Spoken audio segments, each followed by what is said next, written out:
All right, gonna do a video with Auggie. This is probably, in my opinion, the best one with him. He had a big problem with someone like a vet would examine him, like feel on his stomach, check, hold his feet, manipulate his toes, look at his teeth, all that kind of stuff. And I could get bit in this video, but so far so good, and I just want to show where he's at, and I'm pretty happy with his progress. Auggie. Good.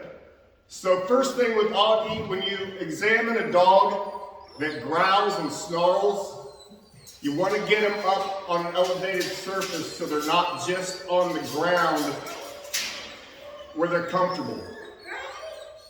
You want them to be a little bit less empowered, so if you put them up on an elevated surface, it's a little bit different for them. Nope.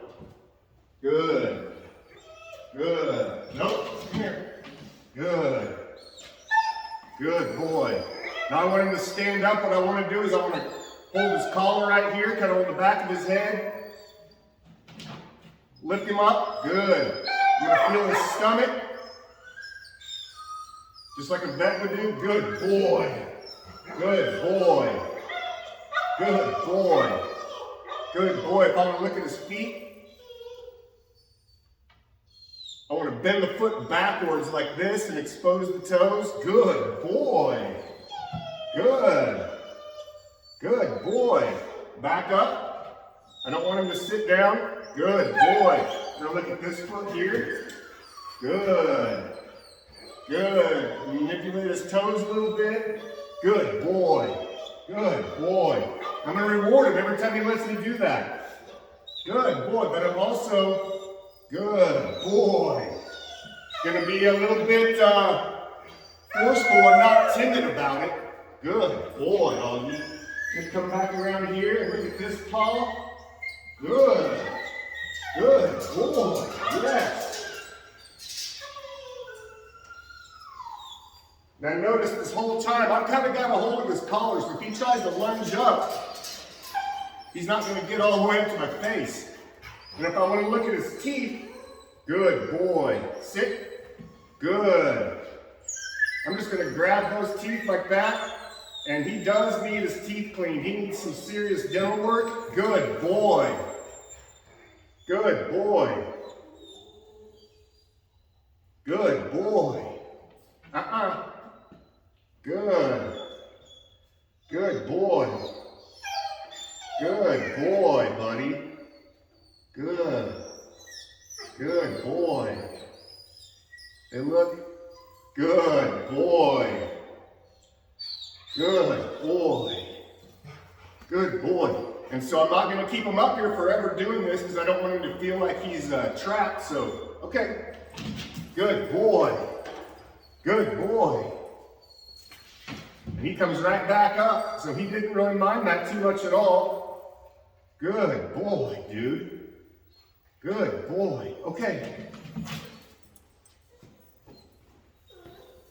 So that is how I start conditioning a dog to be able to be handled. He's only known me a couple weeks, and I've gotten from I can't even walk to the door of the kennel without him showing his teeth, snarling, to now I can get him up here on these platforms, and I can, I wasn't gentle with him. I was pushing up in his stomach like a vet would, examining his guts. I was not being timid. Like I was grabbing his foot, kind of cranking up on it a little bit. So if anything was hurting, I would know it. Spreading his toes apart, all four paws, checking his teeth, all that good stuff. You have to make sure every time I would even lift a paw up and put it back down, boom, reward it. So that starts to be something that he's like, oh, you're gonna look at my paw? Cool, look, and he's waiting for that reward. But like I told the owner the other night on the phone, I said the good news now with Auggie is we know for a fact now that he can improve. He's not a dog that's just hopeless.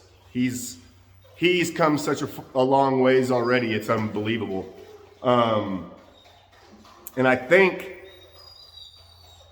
the key to this whole deal is getting him up on my level.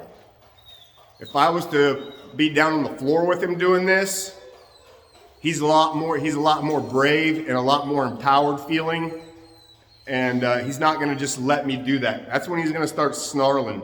And I've noticed even in the kennel, if I get down on my knees right in front of his face, he still kind of grumbles and growls. Come here. And, but right now, him and I, good boy, down. Nope, down. Nope. Okay. Good boy. Good boy. So a big difference with him now is he sees me as the top dog. I mean, basically, and that's kind of why I named my business that, because you got to be like that. You know, I see a lot of dogs that have aggression problems, or they're just unruly and they don't have any manners. And to be completely honest, a lot of it is owners. You know, and I don't mean to be disrespectful, but you have to know it. A lot of it is just owners that are too coddling to these problems. Too gentle, too sweet, and sometimes they're scared of their own dog. I do not want to show him that I'm scared of him, even though inside I kind of, you know, I'm a little nervous around him still, but that's gone away substantially. But you have to kind of be a little bit, show him who's boss attitude. And I tell a lot of people, the way I am with dogs is I want to be like a football coach, a good football coach, to where I'm firm, but also fair. So they want to please me because they know it's going to be in their best interest. If I'm a football coach and I'm always panicking or I'm always nervous and I don't have any authority to me, those players are just going to walk all over you. They're not going to perform. They're going to disrespect you. If you're too forceful and heavy-handed and always screaming and yelling, the dog's going to be nervous. He's going to be scared of you, and that's not a healthy relationship to have either. So you have to find that fine line of respect and love. Like, your dog may love you, but that doesn't mean your dog respects you. And more so, you want your dog to respect you. The companionship and the bond will come stronger if the dog respects you and you're not just the person that gives them hugs and kisses and food. So hopefully that helped.